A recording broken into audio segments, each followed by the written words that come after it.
Bali, yang dikenal sebagai Pulau Dewata. Pulau dengan 1000 keindahan dan kebudayaannya, termasuk bahasa, aksara, dan sastra. Namun, bahasa dan aksara yang menjadi identitas dan nadi dalam kehidupan masyarakat kini kian melemah.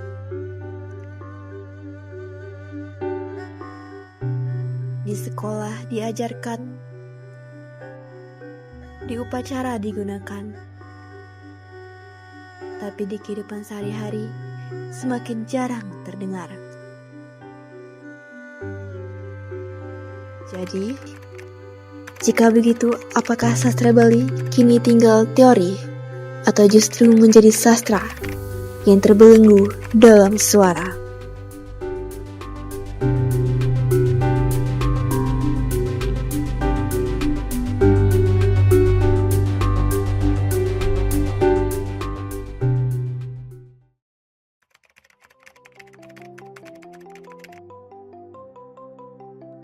Karena bahasa Bali tidak hanya berfungsi sebagai alat komunikasi saja, tetapi juga merupakan simbol dan penanda jati diri masyarakat Bali yang secara fundamental terkait erat dengan kebudayaan dan warisan leluhur. Nah, peran utama di sini tentang bahasa Bali sebagai identitas itu adalah yang pertama sebagai simbol identitas. Di sini artinya orang Bali yang berada di luar daerah Bali pun akan menggunakan bahasa Bali, sehingga di sana akan menjadi identitas masyarakat Bali yang akan digunakan adalah merupakan simbol identitas masyarakat Bali yang berada di daerah tersebut.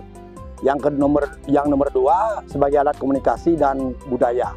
Bahasa Bali di sini artinya akan mengungkap aspek-aspek apa saja yang terdapat di dalam sastra maupun akan diungkap oleh bahasa Bali tersebut. Yang nomor tiga ada namanya penanda keterikatan antara budaya. Di sini adalah bahasa Bali itu dipelajari berarti juga mempelajari warisan leluhur kita berupa budaya tersebut.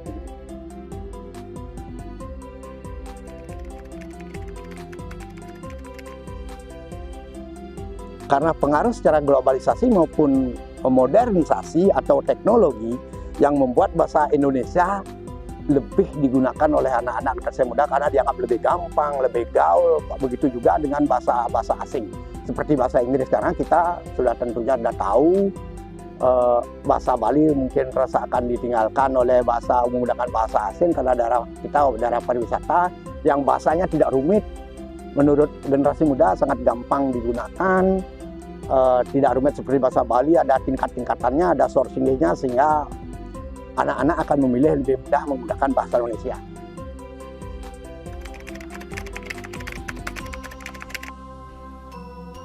Ya, di sini tingkat tindak tuturnya dalam teori secara formal bahasa Bali itu dapat dibagi ke dalam beberapa tingkatan yang sangat ketat seperti bahasa Bali halus, bahasa Bali halus singgih, halus sor, madio, andap maupun bahasa Bali kasar. Itu sangat ketat sekali dalam teori.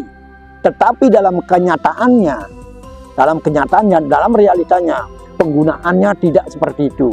Contoh sekarang umpamanya adalah pemilihan tindak tutur didasarkan pada status sosial maupun lawan bicara untuk menunjukkan kesopanan maupun rasa hormat, semuanya seperti itu. Tetapi pada kenyataannya sehari-hari, ternyata umpamanya generasi muda itu ketemu dengan orang yang lebih tua, tetapi dia karena rasa takutnya terlalu tinggi menggunakan sourcing bahasa tadi, sehingga dia menggunakan bahasa Indonesia saja. Jadinya campur-campur bahasanya. Contoh umpamanya seperti ini. Bapo mau kemana? Bapo lakar hijau. Gitu umpamanya. Itu percampuran antara bahasa Indonesia dan bahasa Bali. Tidak, sourcing-nya tidak digunakan dalam itu realitanya, kenyataannya. Kalau di teorinya kan sudah.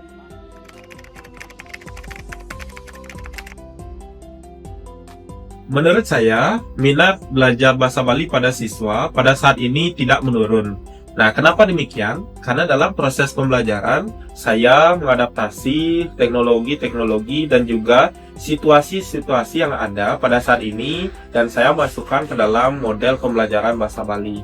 Nah, siswa itu cenderung lebih lebih minat gitu ya, lebih senang, lebih asik gitu belajar bahasa Bali, karena dia itu menikmati pelajaran bahasa Bali itu sesuai dengan gaya mereka masing-masing saat ini. Nah, jadi menurut saya itu tidak menurun sama sekali.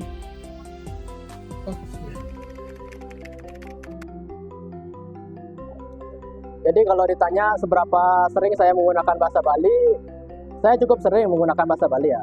Terutama saya di rumah dengan ibu dan juga keluarga saya lebih menggunakan bahasa Bali ketimbang bahasa Indonesia.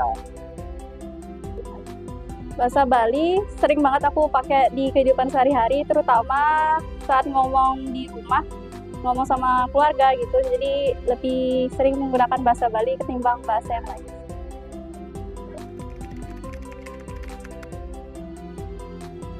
Jika ditanya tertarik kenapa, saya tertarik dengan bahasa asing karena bisa menggunakan bahasa asing atau mengimplementasikannya di dunia nyata itu membuat kita menjadi lebih keren lah ya dalam bahasa sederhana. Dan juga kebetulan juga Bali ini adalah sebuah pulau wisata, jadi kelebihan kita bisa menggunakan bahasa asing dan berbahasa dengan mereka itu akan menjadi poin plus buat kita. Aku lebih pilih bahasa Bali ya, karena selain aku fasih ngomong bahasa Bali juga bahasa ibu ya, selain bahasa Indonesia. Jadi aku cukup fasih menggunakan bahasa Bali, makanya pilih bahasa Bali. Jadi, selain itu juga aku lihat di lingkungan sekitar, terutama di luar rumah itu lebih banyak orang-orang pakai bahasa asing gitu. Jadi aku lebih pilih bahasa Bali biar nggak hilang aja. Beragam pandangan menunjukkan satu hal. Masa depan bahasa Bali adalah pilihan kita untuk merawatnya. Sebab bahasa adalah cermin jati diri bangsa, dan kehilangannya berarti hilangnya sebagian identitas. Ini bukan tentang siapa yang salah, tapi tentang apa yang bisa kita lakukan bersama mulai hari ini. Mari bersuara dalam bahasa kita, karena sebuah bangsa yang besar hidup dalam bahasanya.